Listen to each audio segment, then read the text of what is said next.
Welcome to the New World Order Showcase Podcast. Your host, Jill Hart, the Coach's Alchemist. Couldn't be more excited to have you join us today. On this podcast, we celebrate the champions of change, the up-and-coming life, health and transformational coaches who are fearlessly stepping forward to make a difference in the world.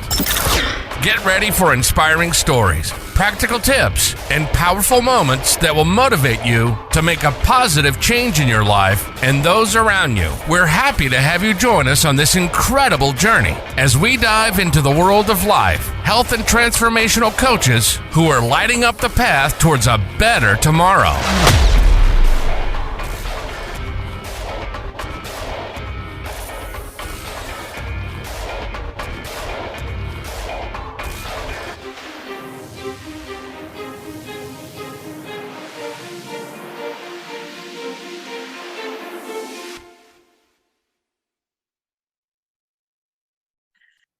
Hi, and welcome to the New World Order Showcase Podcast. Today we have with us Claire Dore, and Claire is the Wild Woman CEO, and she is going to tell us all about herself and what she's doing now and how she's evolving to be the best embodiment coach out there. Welcome, Claire. So glad to have you on the show. Thank you, Jill, and I am excited for this conversation, and how we connected was just brilliant. So so I call myself the Wild Woman CEO. I'm all things wild. I have a real sense of aliveness, and I am an embodiment coach. I'm also a multi-author, about to be solo author very soon, as well as a speaker. And yeah, I just love all things like that are ways to express yourself, let's say. And so I actually coach entrepreneurs to, and I don't want to say the F word, but the F word, logic, just doesn't sound quite so good, but anyway. And really coach them to embody unshakable trust in themselves. So really tapping into their power and allowing them to show up in the world as fully as themselves. Yeah, so often we get trapped in the woulda, coulda, shouldas. I know that you talk about women getting, mostly women. I guess men could sometimes fall into this category, but mostly women seem to like put themselves last all the time. It seems like you're trying to help us not do that. Yeah, 100%. I have been on a journey myself with that, and one of the things that I feel like is part of my soul mission, and really is what my book is all about, is like really deconstructing generational patterns. And for sure, that was one of them for me. Very much part of my conditioning. I was modeled to, put everyone else above the mother's needs. I've got 3 children. I was married. I'm now divorced. And put myself at the bottom of the pile. And what I really, firstly had to unlearn that, and really embody the importance of, by putting myself first, I could just be so much more of service to everyone, not just my family, but also my clients and the world. And I think, when you are very clear on what your mission and your legacy is, it's non-negotiable to actually really take care of yourself and your energy, because, when you do show up, it's fully in your power. And that is just in service to the collective consciousness. Yeah, in service to the collective consciousness. I like that. And it is really a matter of deconditioning, I think, along the way. What is your story? Let's start there. How did your journey begin? Well, I do you know what? I'd love to actually just start from the last 2 years, because I think, yeah, I could tell you my whole life story, but actually what is really juicy and what I feel I've awakened to really happened in the last 2 years. So I was married for 19 years, with my ex-husband for 21, and in July 2021, well, just before that, actually, I had an intuitive hit to lead a retreat. Now, I'd always been in my business coaching one-to-one, and then suddenly, like, this very, very clear message dropped in, and it was like, you need to run a retreat. And it was one of those messages. And I think, when you're really tapped into your intuition, like, your intuition comes with this energy of authority. And, there's courage that is attached to that message, to that voice. And this was definitely that feeling. And it was almost like the fear was there, it was present, but it just like did not get in the way. And literally within 10 days, I'd filled the retreat, sold out. It was so aligned. And in the middle of that retreat, it was a 3-day retreat. So on day 2, something happened in my body, and it was the start of a spiritual awakening. Well, that's what I believed because of what happened after. And so something physically shifted. How I then went home was like, I felt like a new woman. But actually, I was just embodying all of who I was. And so I'd gone from very much kind of like running my life in this like very masculine energy, my conditioning, to suddenly fully embodying my divine feminine. And I was unrecognizable, to my husband at the time. Like, he didn't know, who is this woman, kind of thing. And it became very clear to me, like, on stepping home, that I was going to be leaving him very soon. And I left him that month. Again, it was like a very courageous move. And, the fear was present, but it was just felt like it was a non-negotiable. And so my evolution over the last 2 years is really hard to describe, but it's been dramatic, like dramatic. And the way that I've embodied trust is just on a whole new level. And my book actually is really about my journey through, dating, and how it's actually healed myself.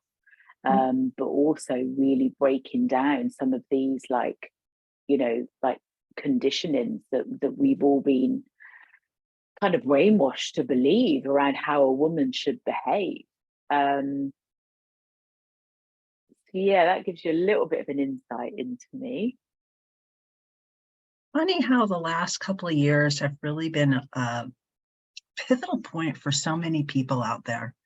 Women that are just like coming into being who they were meant to be. I can so relate to what you're saying, because it kind of happened for me about that time too. It was about 2 or 3 years ago. I just like everything about me shifted.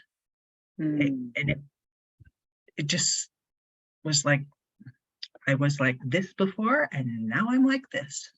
They're not the same. It's just, and when you talk about the trust and just, you just know, it's a gut feeling. You when you're on the right path, things just seem to be easy to do. And the next logical step comes along, and the information that you need is there. And it's not hard. And for so long, things were hard. it was just like pushing a boulder up the hill every single day. Yeah, I can so relate to that. And I think for me, being in my masculine energy, it was like pushing, forcing, controlling, always on, like no space ever.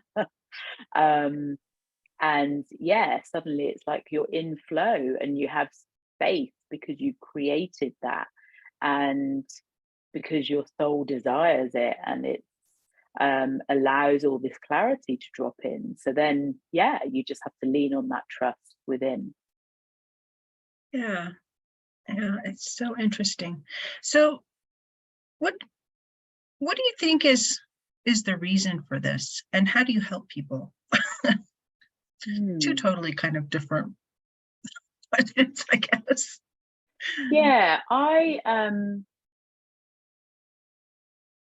I feel I was chosen to be awakened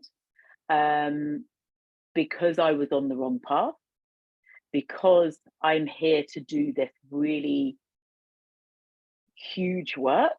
And I see it as, it's really interesting actually.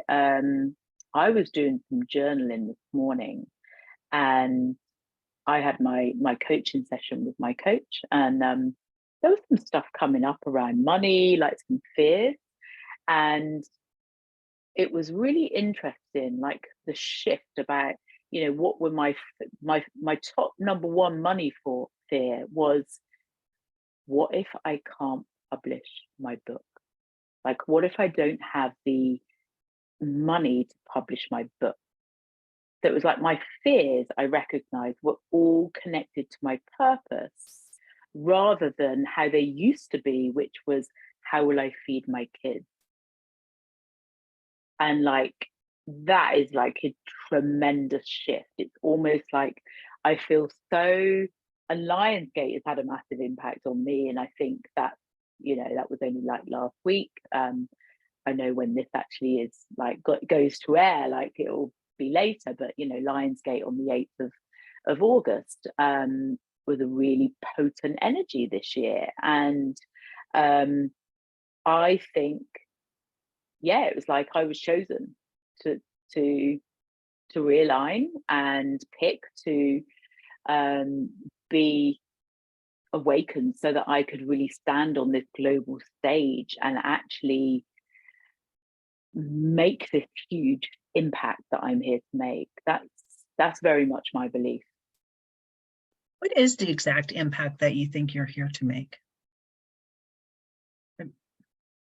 My legacy is to do with creating freedom. Freedom for people to really be themselves. And how does that look when you express it?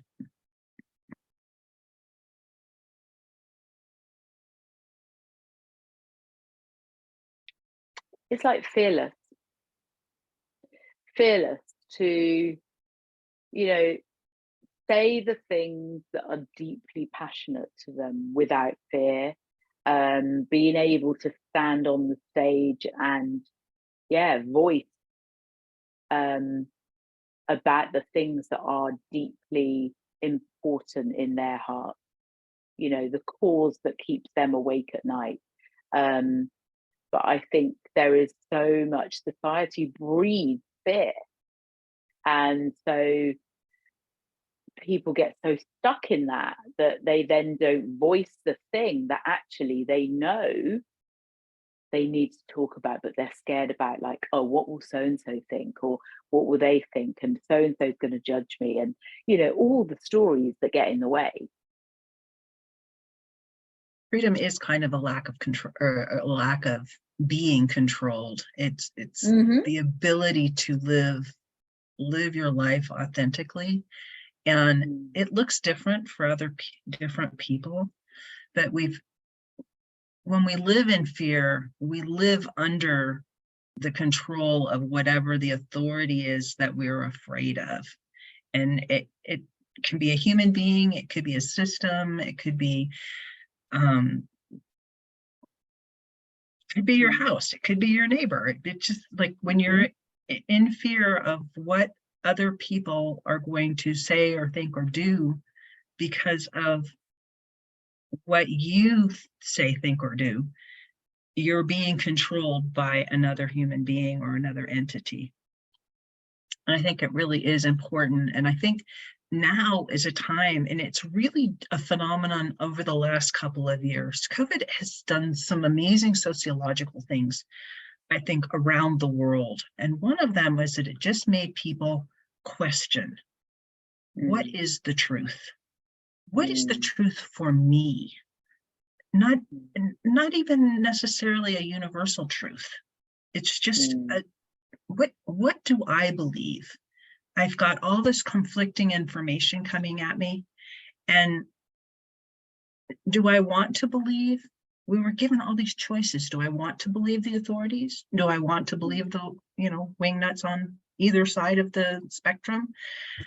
It's just like, where do I feel aligned with all of this? And we were asked to really do a gut check, get out of our heads, because we weren't getting the information that we needed in our heads, and get into our bodies and listen to the intuition that was coming up around these feelings, around what was happening. And it has caused a huge shift, and you can feel it. I can feel it anyway. And it's kind of why I do what I do. I used to live in fear that the whole world was being controlled. And I just realized that I don't have to do that. I could do something different. And the something different was to talk to people like you and the other coaches that I've talked to, who are really stepping out of the fear mindset and helping other people take a step closer to living in freedom too. Freedom from pain, freedom from mind control on various levels, freedom from spiritual control. There's just so much openness that there didn't used to be. Yeah, I think there is a shift being created, but I think I mean, I'm in the UK, and something that I am, the more I start to really voice openly my beliefs, and it is really pushing up against the boundaries of the conditioned masculine, which is very much like what society has kind of dictated to us, really. We're rewarded for controlling ourselves.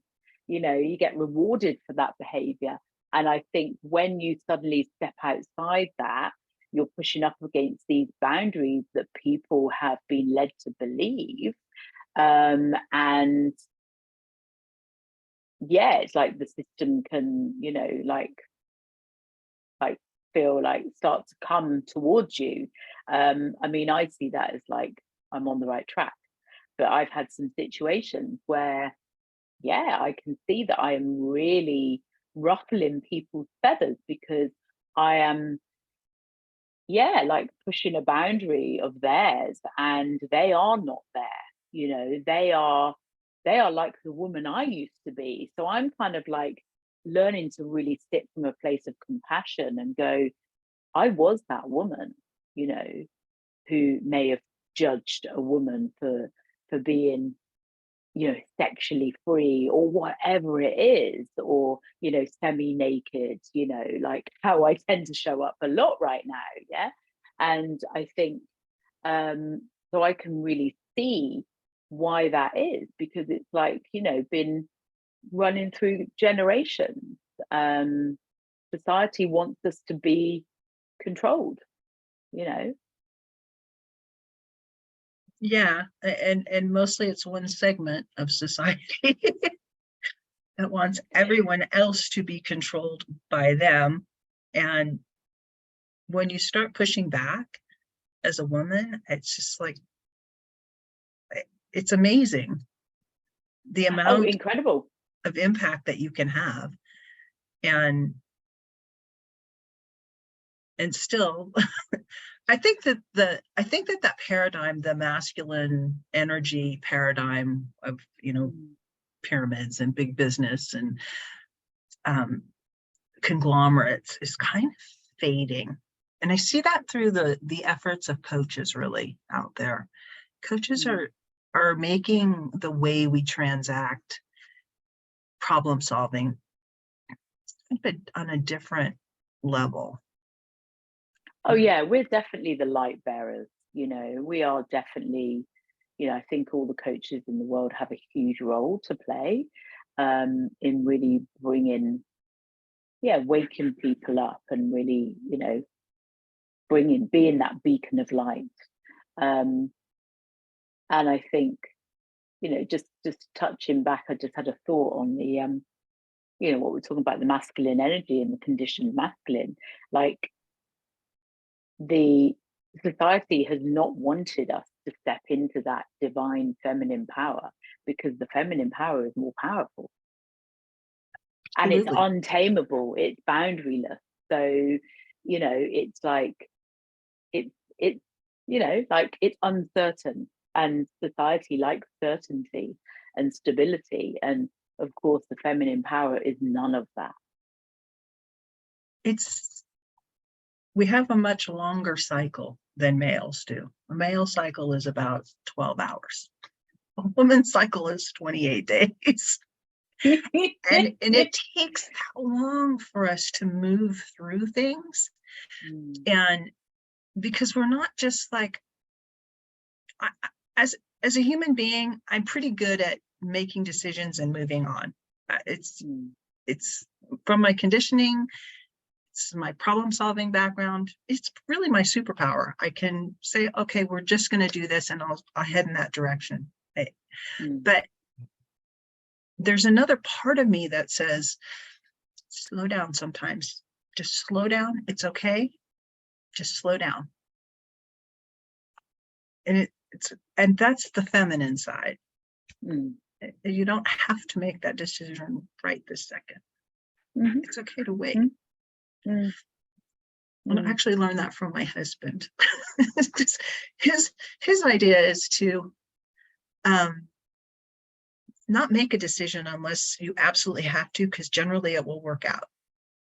It drives me nuts, but yeah, I think there's so much power in slowing down. Like, that is like the fastest way to drop into your feminine energy. Like, it's just slow down, and it's trusting you're going to get the clarity on that decision when you need it. There is no rush. Love that. Yeah. And training our children, I don't know if you have sons and daughters or just sons, but I have 2 daughters and 3 sons. And training your kids to slow down and to kind of fall into who they are, rather than pushing them to be something that they may or may not be aligned with. And that's men and women, and girls and boys. I agree. And I think it's, it's down to modeling, isn't it? Like, it's not what we say, it's like how we act. Always about how we act. I have both. I have 2 boys and a girl. And I think we were on holiday recently, actually, and I wasn't feeling very well one day, and I said to the kids, I'm just going to go for a nap. Well, 3 hours later, I emerged from the bedroom, and they were like, that was a long nap. And I said, yeah, I took my time.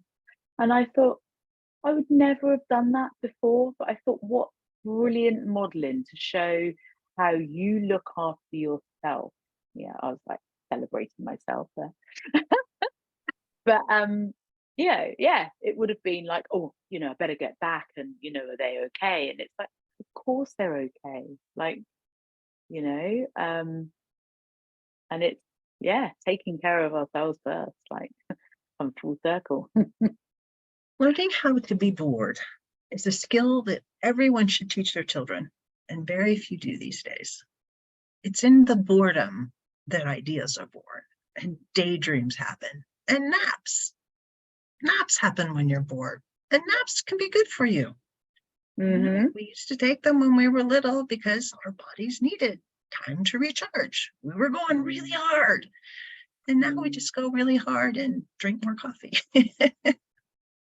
which screws up our sleep at night.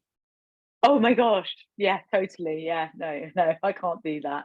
My sleep is too important. But yeah, no, I think that's it. I think it's being really in tune with your body. And you talked earlier about, like how, we've been wired to be living in our heads. Like society has conditioned us to live in our heads when actually the juice is in our bodies. And when we're tuned into that, like we know, like, oh, actually it's going to be more efficient for me to nap now. And that's my next marketing step. Take a nap. Yeah, sometimes you just need to take a nap. Sometimes you just need to go and meditate for 20 minutes. Sometimes you just need to go outside and walk around and pick raspberries off your bush. Yeah, my favorite afternoon activity. I love that.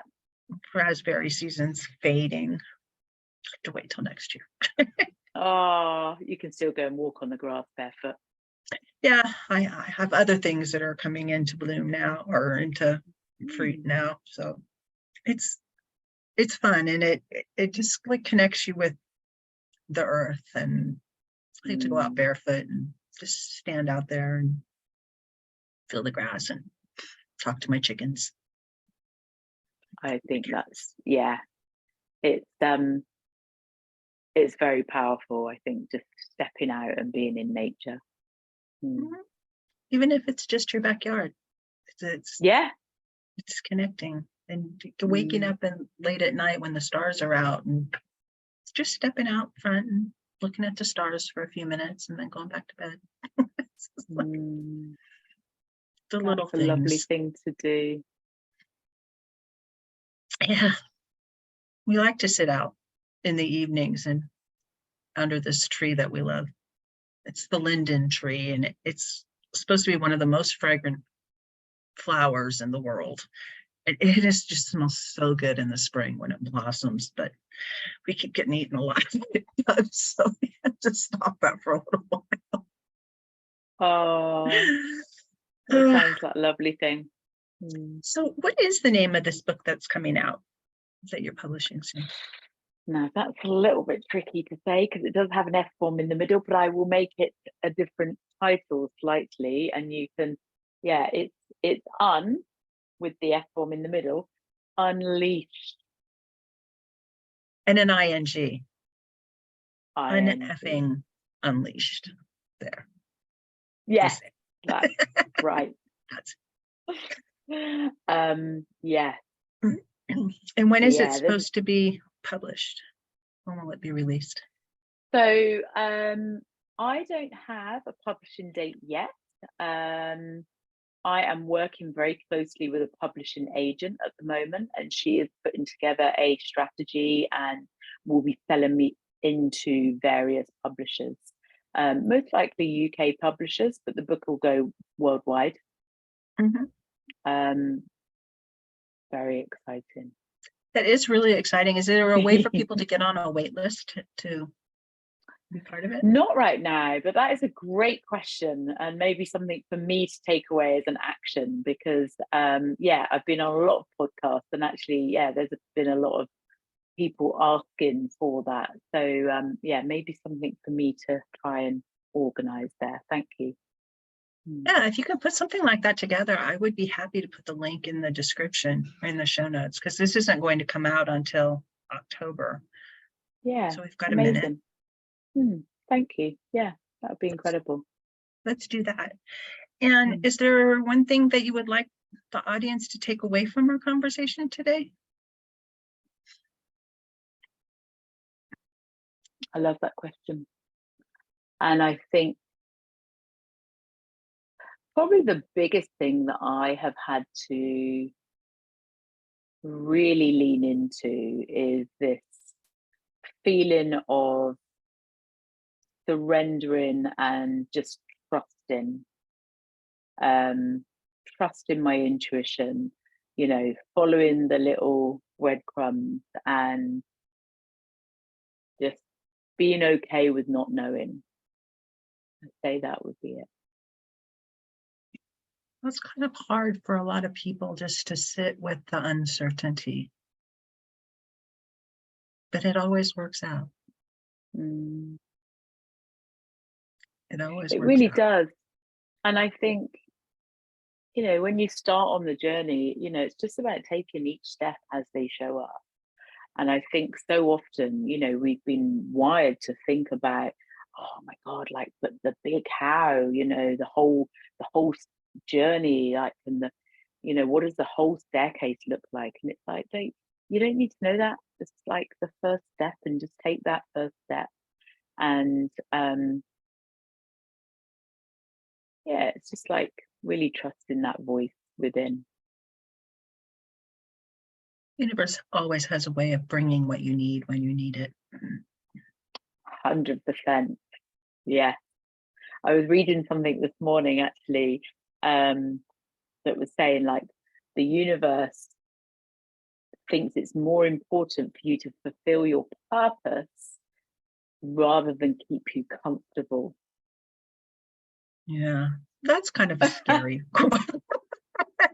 I know. talking and I was about like, fear. That's so true. It's like, the universe will take us right to the edge and really stretch us and make us deeply uncomfortable. But it's like what you just said, like, it always brings us exactly what we need at the right time, It's kind of exciting if you can live your life that way, where you're not having to worry about it. It just, it's going to show up when it's supposed to. Mm-hmm. Message for myself, even. Brilliant. Well, Claire, are there any links that you want to share with people, how they can get in touch with you? I think the best way to connect with me is on Facebook, Claire Dore, and that's with an acute on the E, or Instagram and TikTok. I'm the Wild Woman CEO. I'm always there doing videos and speaking. So that would be the best way. Thank you. Perfect. We'll make sure we put the links in the show notes. Thank you so much for joining me today. I really have been looking forward to this interview for a long time. Thank you, Jill. I've loved it, and really appreciate you having me. Thank you so much for tuning in to another empowering episode of the You World Order Showcase podcast. We hope you've enjoyed hearing from our incredible life, health, and transformational coaches who are making a profound impact on the world. Remember, change begins with you, and you have the power to transform your life and the lives of others. If you want to take that next step and unlock your true potential, visit thecoachesalchemist.com, where you can find the 3 ways we can help you for free to spin your talent into gold with clarity, a system, and a plan. Don't forget to hit the subscribe button so you never miss an inspiring episode. And if you enjoyed today's show, we'd greatly appreciate it if you could leave us a review on your favorite podcast platform. Your feedback means the world to us and helps us reach more people with our positive message. Stay connected with us on social media for updates, behind-the-scenes content, and upcoming guest announcements. You can find us on Facebook at the You World Order, or simply visit thecoachesalchemist.com.